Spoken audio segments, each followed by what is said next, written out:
वो अपना रुमाल निकालकर उसके सिर पर बांधने लगा। इस वक्त उसका चेहरा उसके काफ़ी नज़दीक था, इतना कि राधिका को अपने चेहरे पर उसकी तेज़ चलती सांसें भी महसूस हो रही थी।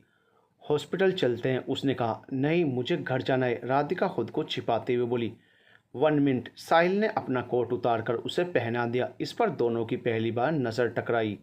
साहिल की आंखों में आज एक नया भाव देखने को मिल रहा था, वहीं राधिका की सुर्ख आंखें उसे अपलक देखने लगी। चल सकती हो ना? उसने और कुछ वो चाहकर भी अपने सवाल को सही शब्द नहीं दे पाया। नहीं। बाहर निकलकर वो सिक्योरिटी गार्ड पर भड़क उठा। अपनी नौकरी पसंद नहीं ना तुम्हें? साहब, क्या हुआ? वो पहले से ही उससे खौफ खाए बैठा हुआ था। ऑफिस से सब निकल चुके। ये कहाँ से आई? हाँ, और अंदर इतना सब हो रहा था, तुम्हें सुनाई भी नहीं दिया? वो चिल्लाया। साहब, ऑफिस बंद हो चुका था, सब जा चुके थे। यू? साहिल अपने दूसरे वाक्य में उसे जॉब से निकाल ही देता कि राधिका बोली।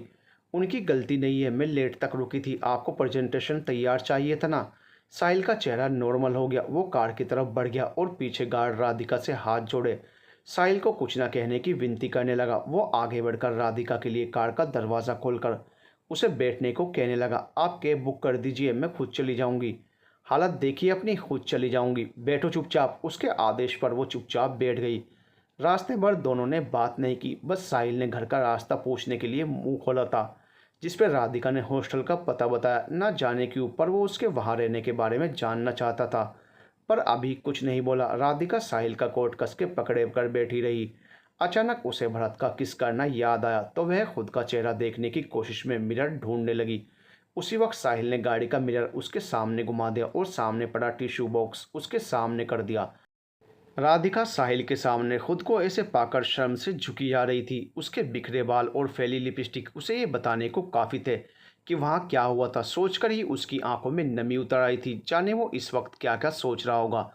वो इस वक्त छुप जाना चाहती थी। साहिल से छुपकर खुद का चेहरा सही करने लगी।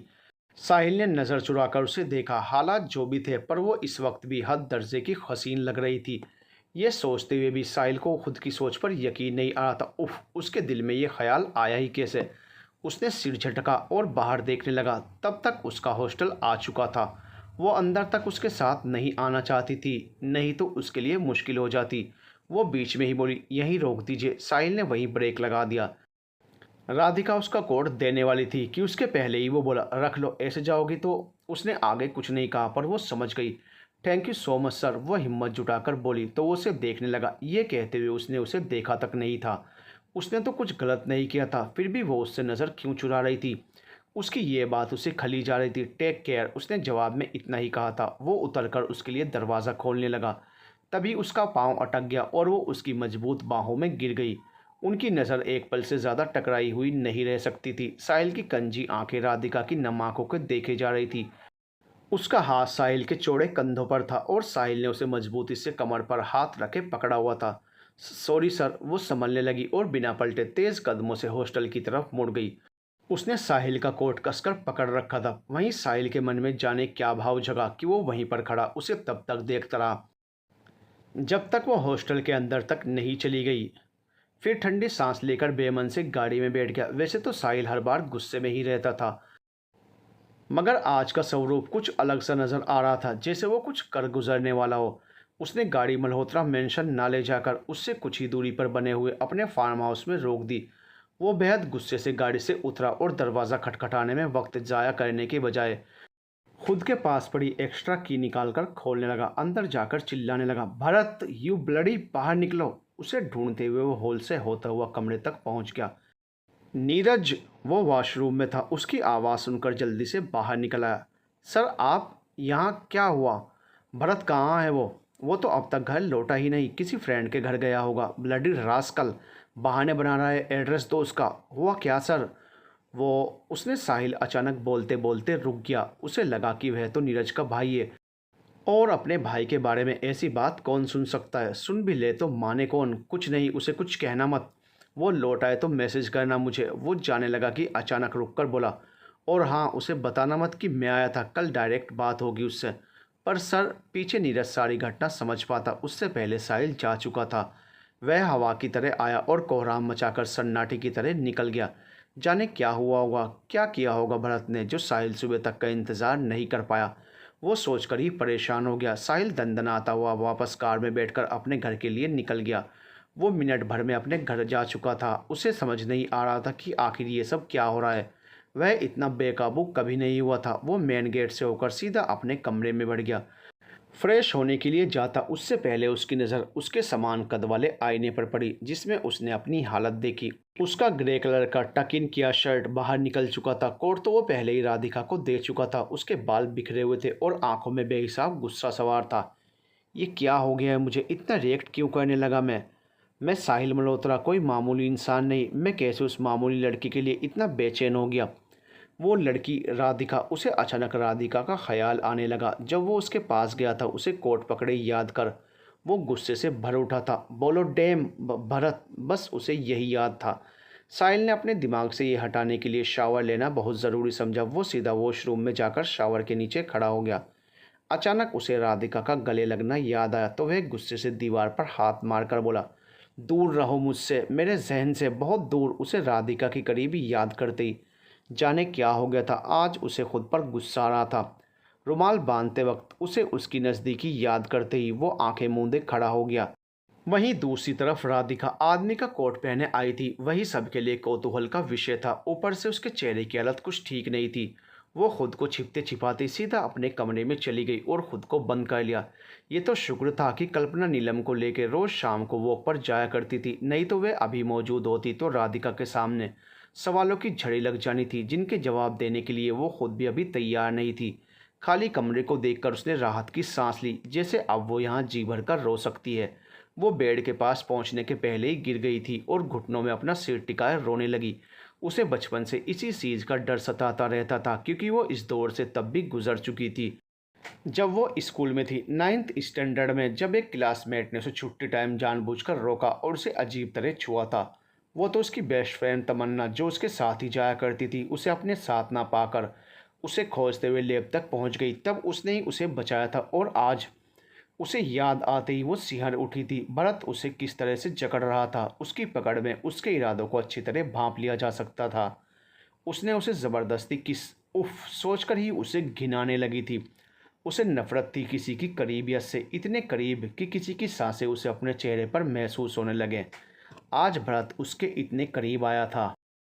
वो किसी की आहट से ही भागा था, नहीं तो वो आज जाने क्या गुजरता। वो ज़ोर से चीखी, भरत, इतना अच्छा दोस्त माना मैंने तुम्हें और तुम छी। अचानक उसकी नज़र कोट पर गई तो उसे याद आया कि साहिल अगर ना आता तो। वो भले ही चिढ़ती थी, नफरत करती थी साहिल से, पर आज वो उसके लिए दूध बनकर ही आया था। वो अपने ख्यालों को पर्दे पाती उसके पहले ही दरवाज़ा खटखटाने की आवाज़ सुनाई पड़ने लगी। वो जल्दी से साहिल का कोट उतारकर अपनी अलमारी में रखते हुए दरवाजे की तरफ बढ़ी। सामने नीलम और कल्पना ही थी। वो बिना उनसे बात किए ही किसी तीर की तरह बाथरूम की तरफ भाग छूटी। वे दोनों कंधे उचकाए एक दूसरे को देखने लगी। राधिका ने नल चालू किया और दबी आवाज़ में सिसकने लगी। वो अपने शरीर पर से भरत की छुअन मिटा देना चाहती थी। इस चक्कर में वो खुद को रगड़े जा रही थी।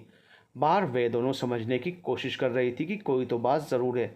आधे घंटे बाद वो बाथरूम से बाहर निकली थी। दोनों हाथ बांधे उसे देख रही थी। राधिका की रोई शक्ल से साफ पता चल रहा था कि वह नॉर्मल तो नहीं थी। तुम दोनों खाना खाने नहीं गई?" राधिका बात बदलने की कोशिश में थी। "तू ठीक तो है ना?" नीलम ने पूछा। मुझे क्या हुआ? मैं तो ठीक ही हूँ।" वो ना जाने क्यों बता नहीं पा रही थी। वो हड़बड़ी में अलमीरा की तरफ बढ़ी और खोलने के साथ ही साहिल का कोट बाहर निकल आया, जो अब सच में सोचने का कारण बन गया था। ये, नीलम ने झपटना चाहा। ये कुछ नहीं, वो उसे छुपाना चाहती थी। ये तो साहिल मल्होत्रा का है। नीलम की नज़र उसके कॉलर पर पड़ी तो वह बोली, कहाँ, कोई नाम थोड़े ही लिखा है। वो खुद सोचने लगी, हाँ, उसके कपड़ों पर उसका लोगो रहता है। उसके कॉलर ऊपर किया तो साइड में SM लिखा हुआ था। वो कोट अब उन दोनों के हाथों में था और राधिका ने सर पकड़ लिया।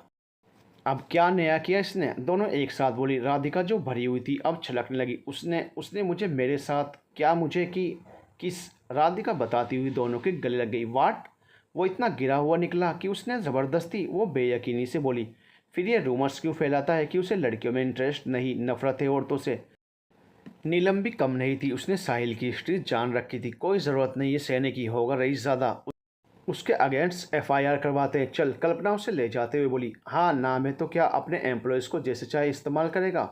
उसकी तो मैं। नीलम फ़ोन अनलॉक करके जाने क्या करती, उससे पहले राधिका चीखी। स्टॉप, उसने कुछ नहीं किया। तो किसकी बात कर रही है तू? वे दोनों असमंजस में थी। भरत? क्या? वो भरत ऑफिस वाला, तेरा दोस्त भरत? वो? हाँ, मैं गर्दन हिलाने लगी। उसका दिमाग तो ठीक है, वो कैसे? मतलब कांट बिलीव यार, यकीन तो मुझे नहीं आ रहा। वो मुझे हमेशा अच्छा दोस्त की तरह ही लगा था। इनफैक्ट ये जॉब भी तो अचानक वो रुकी, कहीं उसने इसी मकसद से ही तो जॉब नहीं बताई तुझे? नीलम ने अगली कड़ी जोड़ दी तो राधिका भी सब बातें बताने लगी कि भरत ने आज खुद इस बात का जिक्र किया था। है भोलेनाथ, वो दोनों सुनकर सिर पकड़े बैठ गई। फिर? सर, उसने आगे बताना चाहा। सर ने क्या? उन्होंने ही बचाया था। रियली? उन्हें जैसे यकीन ही नहीं था और राधिका को खुद पर यकीन कर पाना मुश्किल लग रहा था कि वो साहिल ही था। अचानक उसे गले से लगाने की हरकत याद आती उसके दिल में धुक धुकी होने लगी। वो आज कैसे? पर आज जो साहिल था वो भी तो वो नहीं था जो अब तक उसके सामने था। ये तो अलग ही स्वरूप था उसका। ये क्या हुआ था आज? राधिका समझ ही नहीं पा रही थी। कल्पना नीलम उसे बहलाकर खाने के लिए साथ ले जाना चाहती थी, पर वो कुछ देर अकेला रहना चाहती थी। वह बिना खाए ही लेट गई। वो चाहकर भी भरत की हरकत भुला नहीं पा रही थी। वहीं साहिल भी उसके जहन पर कब्जा कर चुका था। वो घुटने मोड़े उसी हालत में जाने कब नींद के आगोश में गई, उसे खबर तक नहीं थी। वहीं सिगरेट के गहरे कश लेते हुए साहिल अपने फ़ोन को घूरे जा रहा था। उसकी नज़रों के सामने मिस राधिका नाम चमक रहा था। उसकी ज़िद्दी उंगलियां उस तरफ हिल रही थी, पर वो काबू करना जानता था। उसने फ़ोन दूसरी तरफ पटक दिया और एक साथ दो सिगरेट फूंक डाली। उसका पत्थर दिल जुबान पाने की खुशी में आज कह रहा था कि एक बार राधिका की खबर ले ले, पर ठीठ दिमाग ऐसा करने से मना कर रहा था। नहीं, मैं नहीं करूँगा। कल बात हो ही जाएगी। दिमाग जीता था और वो कल आई ही नहीं तो? दिल ने फिर सोचने के लिए जगह बना दी। साहिल ने सोचकर फ़ोन उठाया और घुमा दिया, पर रिंग जाने के पहले ही काट दिया और फ़ोन स्विच ऑफ करके अपने बार की तरफ बढ़ गया। खुद पर किसी को भी हावी होने नहीं दे सकता था वो। उसे खुद को रोकना ही था, अपने दिल को चुप कराना ही था, जिसमें वो इतने सालों में माहिर भी हो चुका था। वो रेड वाइन की बोतल लिए अपने स्टडी रूम में बढ़ गया और दूसरे हाथ की उंगलियों में सिगरेट उलझाए वो गज़ल चलाने आगे बढ़ गया। हम धूप में यादों की जलने लगे हैं, फिर वफा के सांचे में ढलने लगे हैं। आज फिर सीने में उठ रहा है धुआं, आज फिर दिल में अरमान जलने लगे हैं। ये तमाशा नहीं तो और क्या है? जिधर नहीं रोशनी उधर चलने लगे हैं। गज़ल के बोल आजकल उसे अपने हालातों से मुखातिब होते नजर आने लगे थे। ये जो भी था, साहिल को ये सब शुरू होने से पहले ही ख़त्म करना था। उसने गिलास फर्श पर तोड़ते हुए म्यूज़िक सिस्टम बंद किया और अपने कमरे में चला गया। साहिल आज बहुत जल्दी ऑफिस के लिए निकल गया था। उसे एक मीटिंग अटेंड करनी थी। उसके बाद वो अपना डिसीज़न बताने वाला था, मगर उसे राधिका नज़र ही नहीं आई। उसने नीरज को बुलाया और अपना शेड्यूल पूछने लगा। वो चाहकर भी राधिका के बारे में नहीं पूछ पा रहा था कि वो कहाँ है, आई क्यों नहीं। आखिर में नीरज उसकी नज़रों की दिशा देखकर खुद ही जान गया, क्योंकि वो बार बार बाहर देख रहा था। राधिका ने लीव ली है आज, वो सीधे ही बोला। तो साहिल एकदम से अकचकचा गया। मैंने पूछा, नहीं वो आपकी सेक्रेटरी है, तो मैंने सोचा बता दूं। वो बताकर जाने लगा। लीव क्यों दी उसे? वो कुछ ठीक साउंड नहीं कर रही थी। शायद बीमार है। भरत है बीमारी? वो लैपटॉप को एक झटके से बंद करते हुए बोला और खड़ा हो गया। सर, वो कुछ समझ ही नहीं पा रहा था। यस, राधिका से मेरी बात करवाओ और तुम अपने भाई को बुलाओ। साहिल का ऑर्डर पाते ही नीरज समझ गया था कि मामला राधिका से जुड़ा हुआ है, जिसमें भरत भी शामिल है। तभी साहिल रात को घर ही आ गया था। जी सर। उसने नंबर डायल करके फ़ोन पकड़ाया और ख़ुद पास में खड़ा हो गया। फिर साहिल की शक्ल देखकर खुद ही बोला, मैं बाहर देख कर आता हूँ। वहीं दूसरी तरफ राधिका नींद में सोई हुई थी। उसने रात को ही नीरज को ऑफिस की लीव का मैसेज डाल दिया था। वो कम से कम एक दिन तो खुद को देना चाहती थी। वो भरत की शक्ल आज के लिए नहीं देखना चाहती थी, तो घर रहने का सोचा कि मन हल्का करने के लिए थोड़ी देर डांस क्लास चली जाएगी। पर नीरज ने फ़ोन कर दिया था। वो फ़ोन उठाते ही बोली, Neeraj sir please don't force me, give me one holiday please. Sahil Malhotra here. दूसरी तरफ से साहिल रोबीली आवाज़ में बोला तो राधिका झटके से उठ गई। सर, वो नीरज के नंबर पर साहिल की आवाज़ सुनकर हैरत में थी। यस, ऑफिस आओ जल्दी, एक अनाउंसमेंट करनी है, उसने बोला और बिना जवाब सुने ही फ़ोन काट दिया। राधिका कुछ समझ ही नहीं पाई कि साहिल करना क्या चाह रहा है। ये इन्हें क्या हो गया? नहीं जाना मुझे, क्यों ज़बरदस्ती करते हैं? फिर बेमन से उठकर नहाने चल दी, क्योंकि ये साहिल का आदेश था जिसका पालन उसे करना ही था। नीरज ने भरत को फ़ोन करके बुला लिया था और अपने केबिन में बैठाकर उससे जानना चाह रहा था कि कोई बात हुई है क्या।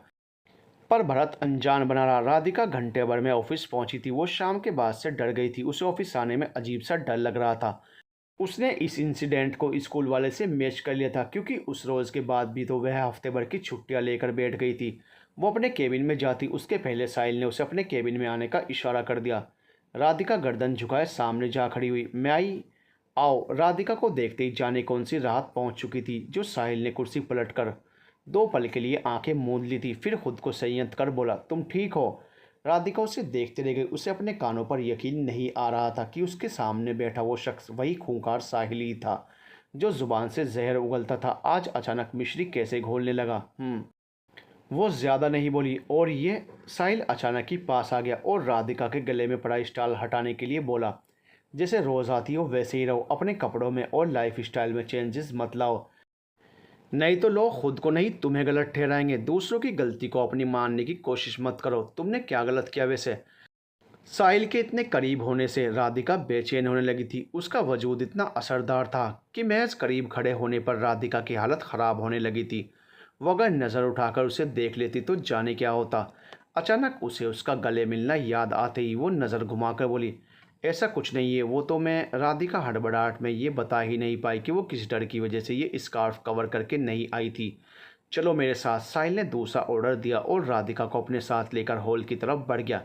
Yes everyone, quick announcement. Sahil के बाहर आते ही सब अपनी जगह पर खड़े हो गए। नीरज भी भरत के साथ बाहर आ चुका था। साहिल के तमतमाए चेहरे पर नज़र पड़ते ही चुपने की कोशिश करने लगा। यस मिस्टर भरत, कल शाम को तुम ऑफिस से कब निकले? उसे बातें घुमानी आती ही नहीं थी। वो सीधे मुद्दे पर आते हुए बोला, मैं तो हाफ डे की लीव लेकर ही। भरत की ज़ुबान लड़खड़ाने लगी। अच्छा, आर यू श्योर? उसने भौहें उठाकर पूछा। भरत, झूठ क्यों बोल रहे हो? हम लास्ट तक थे ना यहाँ, नवीन बोला, जो लास्ट में गया था। और उसने राधिका और भरत को लास्ट में साथ देखा था। कब? कमाल है, कल शाम। राधिका आई तो थी तुम्हारे पास लैपटॉप लेकर। साहिल ने नवीन को देखा तो उसने सहमति में गर्दन हिलाई और खामोश हो गया। हाँ हाँ, वो फिर कब गए थे तुम? मैं राधिका को काम समझाकर चला गया था। Think again. वो उसके नज़दीक आ खड़ा हुआ था। सर, वो राधिका ही मेरे पास। स्टॉप। और कितना झूठ बोलोगे? और तुम बोलने के लिए किसका वेट कर रही हो? हाँ। साहिल राधिका की बाजू पकड़कर उसे सामने लाया तो वह सहम गई। सर, ये यहाँ लास्ट तक रुका था, मैं से लैपटॉप चेक करवाने आई थी, फिर इसने। साहिल सबके सामने ये नहीं चाहता था कि बात इस तरह बाहर आए। वो अपना मोबाइल आगे करके बोला, लुक एट दिस। नीरज ने मोबाइल पकड़ लिया जिसमें कल शाम की ऑफिस हॉल की सीसीटीवी फुटेज थी। साहिल ने पूरी फुटेज तो नहीं देखने दी, मगर नीरज देखकर समझ गया था कि भरत और राधिका ऑफिस में अकेले थे और उसने ही उसके साथ कुछ गलत करने की कोशिश की थी। राधिका दिल मुट्ठी में लिए ये सब देख रही थी कि कहीं साहिल गुस्से में फुटेज सबको ना दिखा दे, पर राधिका की उम्मीद के परे साहिल ने मोबाइल राधिका के हवाले कर दिया। तब उसने जल्दी से वीडियो डिलीट कर दिया। अब भी कुछ बोलना चाहोगे? वो भरत की तरफ रुक करके बोला। सर, ये राधिका ने ही। यूं? साहिल ने भरत को थप्पड़ जड़ दिया तो सब चौंक गए। राधिका के हाथ मुंह पर चले गए। उसे यकीन नहीं था कि साहिल ऐसा कुछ करेगा। राधिका को याद आया कि ऑफिस के पहले दिन में उस पर कमेंट करने वाले बंदे को भी साहिल ने तुरंत निकाल दिया था। आज तो भरत ने अपनी हद पार की है तो वो ना जाने क्या करे। जो भी था, अब वो ऑफिस में तो नहीं टिकने वाला। पर साहिल का भरोसा नहीं, वो क्या फैसला ले। वो यही सोच रही थी कि साहिल ठंडे लहजे से बोला, कॉल द पुलिस। साहिल ने नीरज को फ़ोन थमाते हुए कहा तो वह उसे बेयकीनी से देखने लगा, जैसे पूछ रहा हो कि वो ये क्या कर रहे हैं। पर नीरज, नहीं सुना तुमने?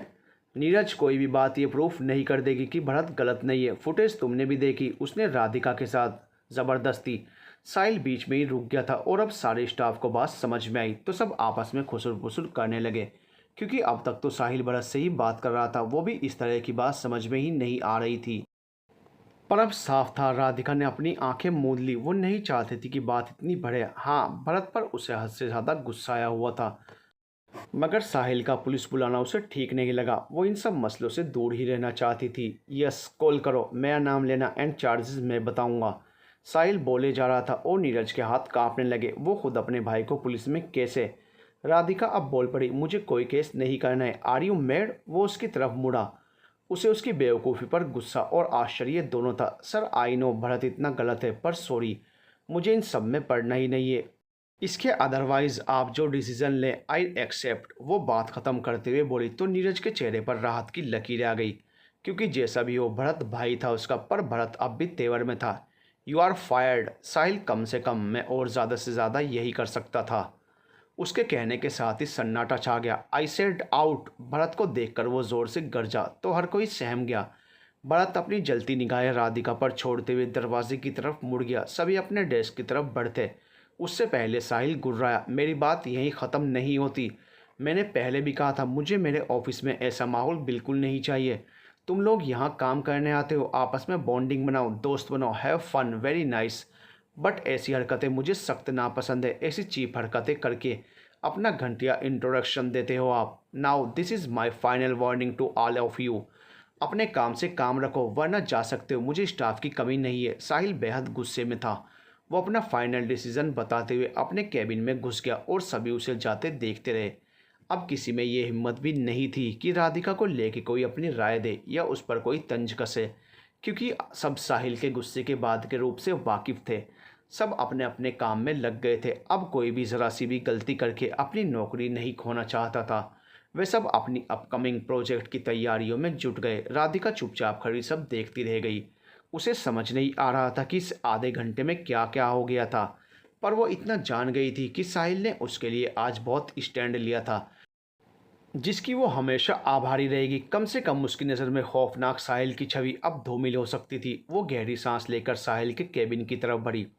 सर, वो उसे शुक्रिया कहने आई थी, पर साहिल ने हाथ के इशारे से रोककर बीच में ही कहा, मैंने जो किया उसके लिए अपने आप को खास बिल्कुल मत समझना। तुम्हारी जगह कोई और होती तो मैं यही करता, क्योंकि ये मेरा ऑफिस है और मैं यहाँ ऐसे इरेस्पॉन्सिबल बिहेवियर बर्दाश्त नहीं कर सकता।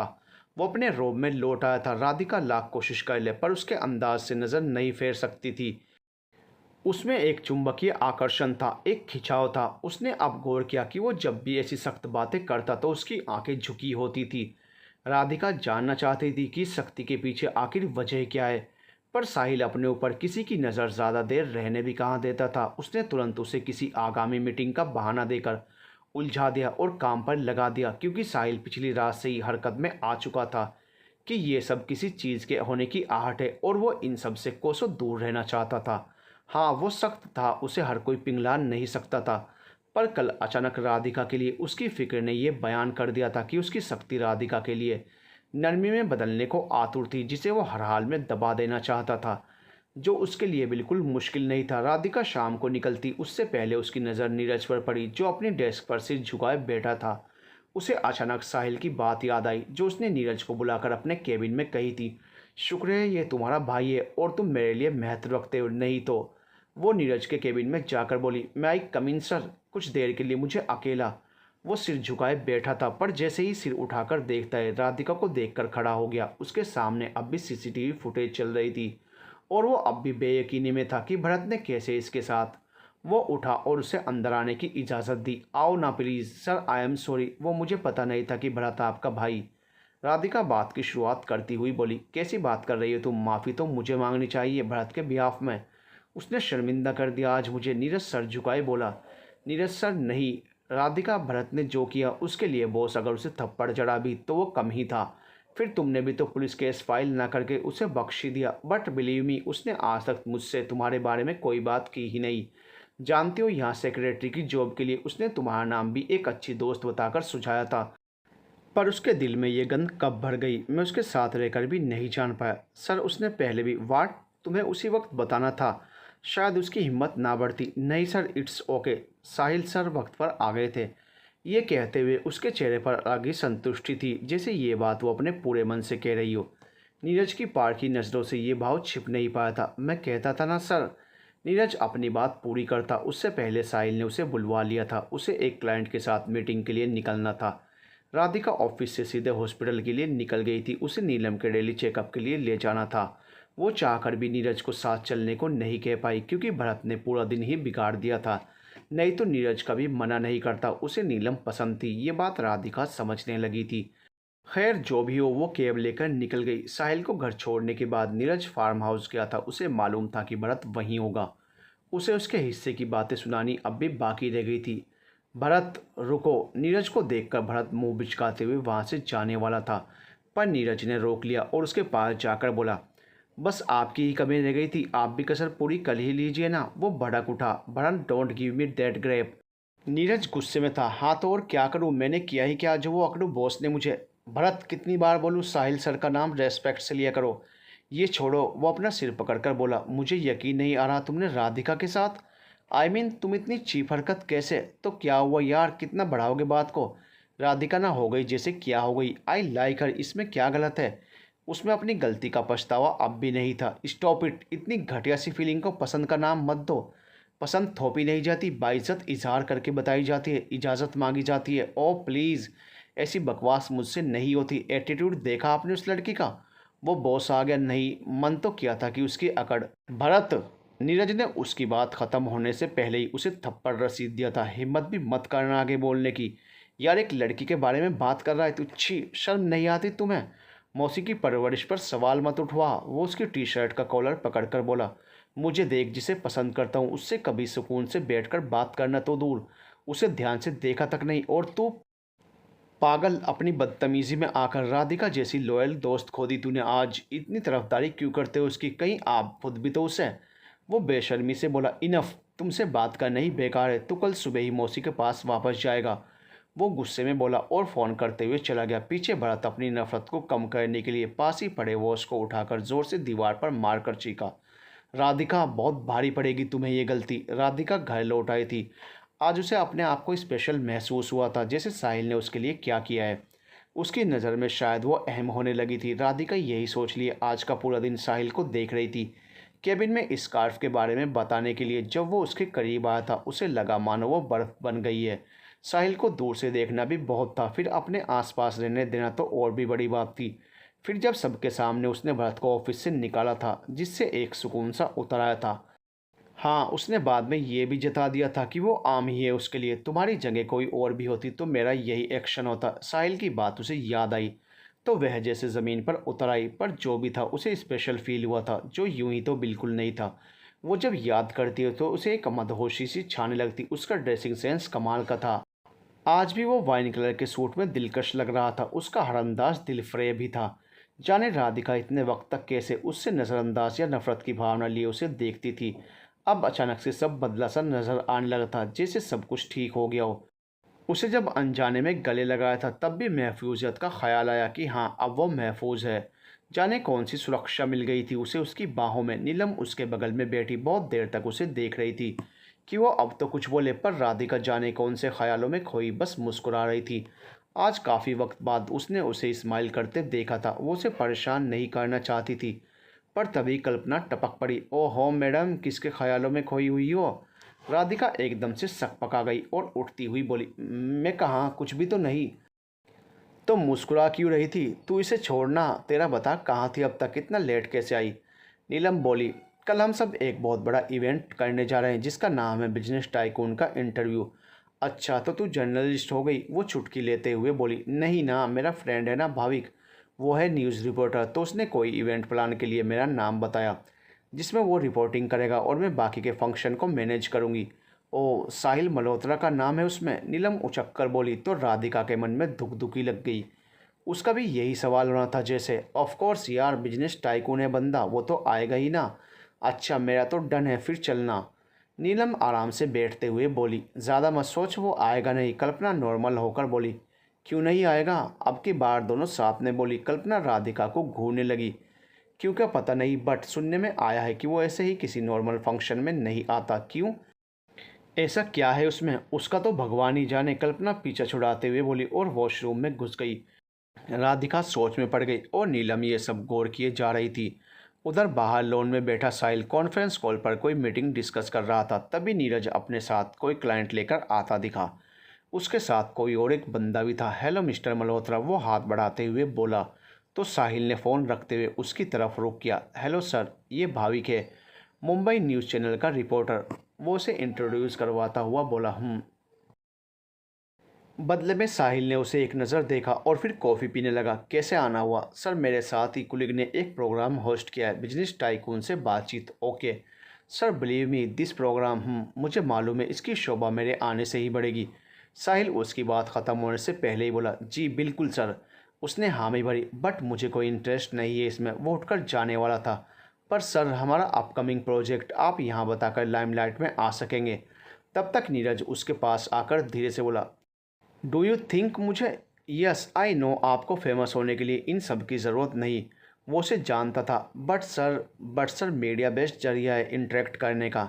मेरे ख्याल से नीरज की बात ख़त्म होने से पहले ही वो हाथ के इशारे से उसे रोक कर बोला, आई एम नॉट कमिंग। साहिल मना करता हुआ अंदर की तरफ बढ़ गया और पीछे वो क्लाइंट और भाविक निराश होकर बैठे रहे।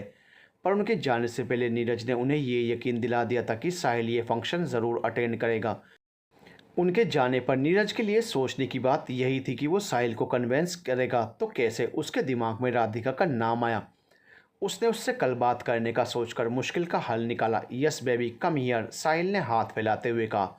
नो, आप गुस्सा होंगे, एक डरी हुई सी आवाज़ सुनाई दी। नो आई प्रॉमिस, वो अपने कान पकड़कर बोला। पिंकी प्रॉमिस ना, एक मासूम सी आवाज़ सुनाई पड़ रही थी और सामने ही एक परछाई जिसके पीछे साहिल भाग रहा था। वो जितना उसके पीछे भागता वो साया उससे उतना ही दूर होता नजर आता। साहिल को महसूस हुआ कि वो अगर और तेज़ दौड़ेगा तो वो उसे पकड़ लेगा। पर आखिर में वो परछाई धुंधली सी पड़ने लगी। उसे एहसास होता कि वह किसी घने अंधेरे में खोने लगी थी। रुको मत जाओ, नहीं, साहिल चिल्लाता हुआ सा गहरी नींद में से जागा। उसके चेहरे पर पसीने की बूंदें चमक रही थी और आंखों में एक अलग ही डर जो बयान कर रहा था कि ये सपना नहीं, हकीकत का ही कोई हिस्सा था। वो धड़कते दिल के साथ उठा और टेबल पर पड़े गिलास में पानी पीने लगा। एक घूंट में उसने पानी इस तरह पिया कि उसकी ग्रे टी शर्ट पूरी भीग चुकी थी। साहिल अपने बाल हाथों से नोचता हुआ खड़ा हो गया। कमरे के अंधेरे को दूर करने के लिए उसने बालकनी का दरवाज़ा खोला, जहाँ से आ रही ठंडी हवा उसे सुकून दे रही थी। वो दरवाजे के बीचों बीच दोनों हाथ लगाए खड़ा होकर अपने पास से गुजरती हवा को महसूस करने लगा।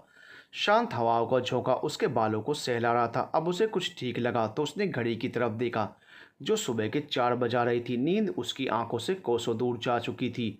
उसने सिगरेट का पैकेट और एस्ट्रे निकाला और बालकनी में पड़े सोफे में आकर धंस गया। सुलगती सिगरेट और सर्द हवाओं में उसे अपनी तड़प शिद्दत से महसूस हुआ करती थी। वो अक्सर आधी रात में उठकर ये किया करता था, पर आज का सपना उसे दर्द देने के लिए आया था। उसकी खाली आंखें ऊपर की तरफ थी जहाँ खुले आसमान में तारे छिटके हुए थे। वो अपनी बीती यादों में डुबकी लगाने को आतुर हुई रहता था। कितना हसीन हुआ करता था उसकी ज़िंदगी का वो मंजर भी, जब वो भी किसी को खोने से डरता था, किसी को पाने की चाहत रखता था, किसी को अपनाने के लिए उसके सीने में भी पत्थर की जगह एक कोमल सा दिल हुआ करता था।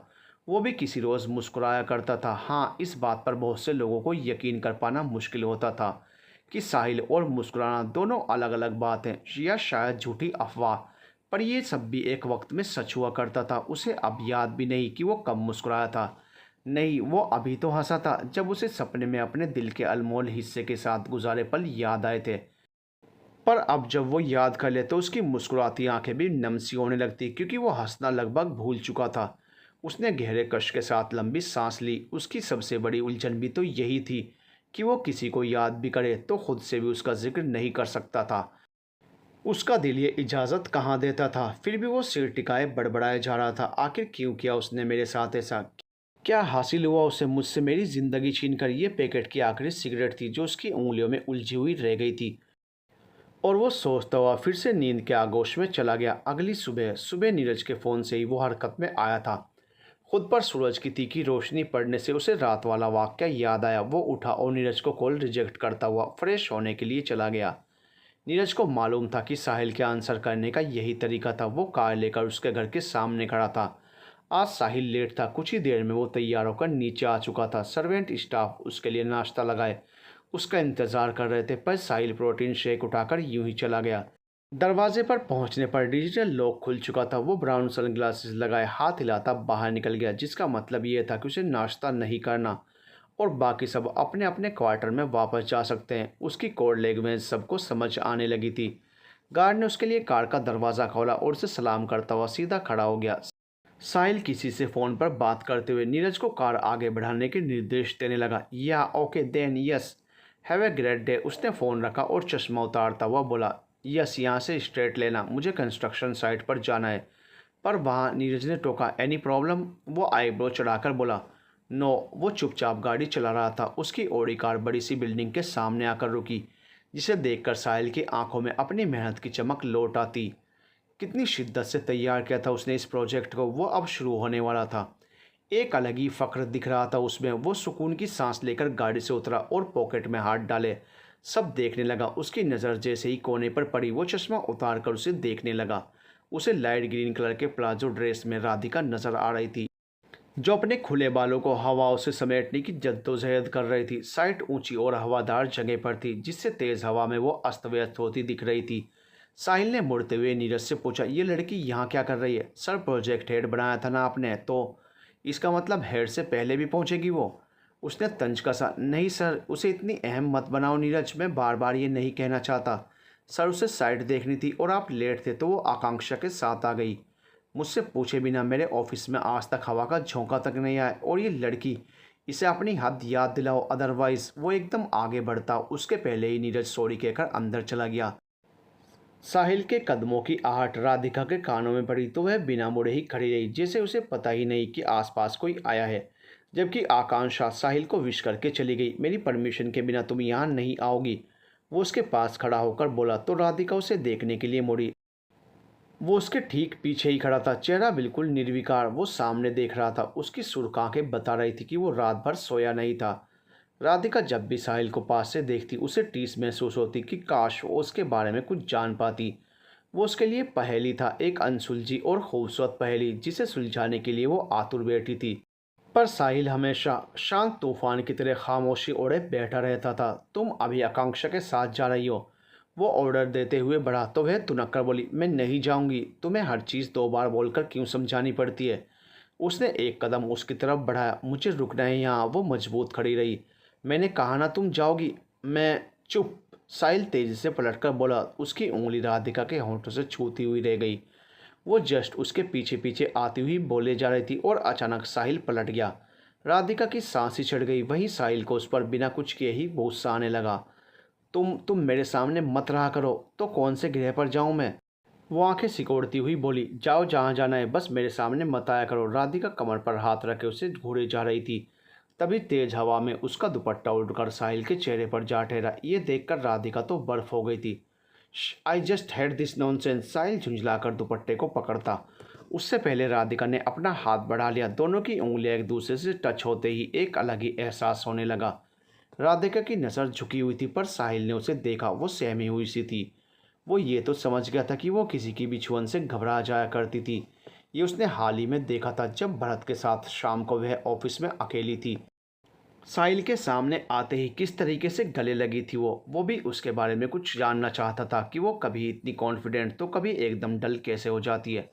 पर फिर अपने रूप में जब लौटता तो नफरत से उसे देखता और दुपट्टा हवा में उड़ाता हुआ आगे बढ़ जाता। पीछे वो भी नासमझी के आलम में लपक कर हवा में लहराता, दुपट्टा हाथ में पकड़ती उसे जाती देखती रह जाती। क्यों करता था वो ऐसा? क्या है उसमें ऐसा जिसमें वो खुद को समेटे रखने की कोशिश करता था? राधिका उसे जानने के लिए बेताब थी, पर साहिल बंद किताब था जिसका खुलना लगभग इम्पॉसिबल ही था। साहिल लंबे लंबे डग भरते हुए ऊपर की तरफ चल पड़ा, जहाँ कंस्ट्रक्शन का काम चल रहा था। राधिका भी उस दिशा में चल दी। साहिल के साथ एक और शख्स आ गया, जो आश्रम से लगकर स्कूल बनेगा उसका ओनर था। तो उसे भी प्रोजेक्ट डिस्कस करना था। क्योंकि साहिल ट्रस्टी था स्कूल का, वो उसके पीछे गई और साहिल को देखने लगी। वो अपने प्रोजेक्ट के बारे में जानकारी दे रहा था। पास में खड़ा क्लाइंट राधिका को देखकर बोला, आप इस प्रोजेक्ट की टीम हेड है ना? जी। राधिका से कुछ बोलते नहीं बन रहा था, क्योंकि उसे साहिल की नज़र खुद पर महसूस होने लगी थी। मिस्टर मल्होत्रा, आप इन्हें मौका दीजिए ना एक्सप्लेन करने का, उन्होंने कहा। या श्योर। उसने क्लाइंट के सामने सभ्य रहकर उसे इजाज़त दी और राधिका को आगे आने का इशारा किया। राधिका कॉन्फिडेंट थी। वो आगे आई और सब समझाने लगी। उसके लिए ये आसान था, क्योंकि उसने इसका प्रेजेंटेशन सबके सामने दिया था। साहिल उससे प्रभावित था, पर क्या मजाल कि उसे एक नज़र देख ले। उसने मुंह फेर लिया, पर साइड फेस उसी की तरफ था। वो देखेगा नहीं, पर सुनेगा तो सही। मिस्टर खुराना इम्प्रेस हो गए थे। राधिका के पास काफ़ी नए आइडियाज़ थे। काफ़ी देर की बातचीत के बाद वे चले गए तो साहिल भी नीचे आ गया। आकांक्षा साहिल के पास ही खड़ी थी, इस सोच में कि वो उसी के साथ ऑफिस चली जाएगी। वो कार में बैठ गई तो राधिका भी आई और कार का दरवाज़ा खोलने लगी। ओह हेलो, किधर? साहिल ने जाने कहाँ से आकर उसके पीछे खड़ा हो गया था। वो आई अपने हिसाब से हो तो जाने का भी खुद ही देखोगी, वो बोला और गाड़ी में बैठ गया। उसने गौर किया कि आकांक्षा पीछे वाली सीट पर बैठी थी। वो उसे उसी वक्त उतारने वाला था, पर वो राधिका को कम जताने के लिए कुछ नहीं बोला। राधिका ये देखकर मुंह फाड़े खड़ी थी। मतलब कोई इतना दोगला कैसे? मुझ में का क्याटे लगे हैं जो ये इसे? वो बड़बड़ाई। साहिल ने नीरज को कार बढ़ाने का आदेश दे दिया तो राधिका कुछ दूरी पर खड़ी हो गई। उसे साहिल के ड्राइविंग मैनर्स मालूम थे। साहिल को जाने क्या सूझा, वो अगले मोड़ पर ही बोला, स्टॉप द कार। नीरज ने गाड़ी का ब्रेक लगाया। यस, एक गाड़ी अवेलेबल करवाओ राइट नाउ। उसने फ़ोन घुमाया और आकांक्षा को उतरने को कहा। तुम्हारे लिए कार अरेंजमेंट हो गया है सर। साहिल उसे घूरता उससे पहले वो नीचे उतर गई। साहिल की गाड़ी तेज़ी से आगे बढ़ गई थी। वहीं नीरज कुछ समझ नहीं पा रहा था। यस, ब्रेक लो, बाकी रुको। साहिल ने नीरज को फिर रोकने को कह दिया। नीरज चकरा गया था कि बॉस आखिर चाहता क्या है। तभी सामने एक ब्लैक कलर की कार आकर रुकी, जिसमें राधिका पहले से मौजूद थी और आकांक्षा भी बैठ गई। संतुष्टि मिलने के बाद साहिल ने कार आगे बढ़ाने को कहा और खुद कार की बैक सीट पर सिर टिकाए लेट गया। नीरज फ्रंट मिरर में सब देख रहा था और समझने की कोशिश कर रहा था। राधिका आकांक्षा के साथ ऑफिस पहुंच गई थी। वहीं साहिल पहले से ही अपने केबिन में मौजूद था। उसे अकेला देखकर राधिका उसके केबिन में चली गई। हाँ कल्पना, क्या नहीं वो नहीं आएंगे? राधिका जानबूझकर तेज़ आवाज़ में फ़ोन पर बात कर रही थी, जबकि दूसरी तरफ कोई नहीं था। साहिल उसे अजीब तरह से देखने लगा। अरे रुकिए, कोई इवेंट की बात हो रही है। वो उसे चुप करवाती बोली तो साहिल उसे खा जाने वाली नज़रों से देखता खड़ा हो गया। इस लड़की को मुझे इरिटेट करने के सिवा कोई दूसरा काम नहीं है का? वो बड़बड़ाया। रहने दीजिए, आपके बस का नहीं है, कहकर राधिका ने फ़ोन रख दिया। एक्सक्यूज़ मी, क्या बोल रही थी तुम? जी वही जो आपने सुना। मीडिया से इंटरेक्शन आपके गुस्से के चलते तो बस में नहीं, वो उससे बेधड़क टकरा जाया करती थी। लगता है बिजनेस वर्ल्ड की न्यूज़ देखी या सुनी नहीं तुमने, नहीं तो ये नहीं कह रही होती। साहिल मल्होत्रा का इंटरव्यू लेते लोगों को पसीने छूटते हैं कि कब क्या बोल जाए, कब उनका सवाल मेरे जवाब के सामने गलत हो जाए। वो आराम से कुर्सी पर बैठकर बोला, खैर मुझे किसी को सही गलत नहीं ठहराना, इनफैक्ट तुम्हें तो बिल्कुल नहीं। तुम बस अपने काम पर ध्यान दो। To be continued.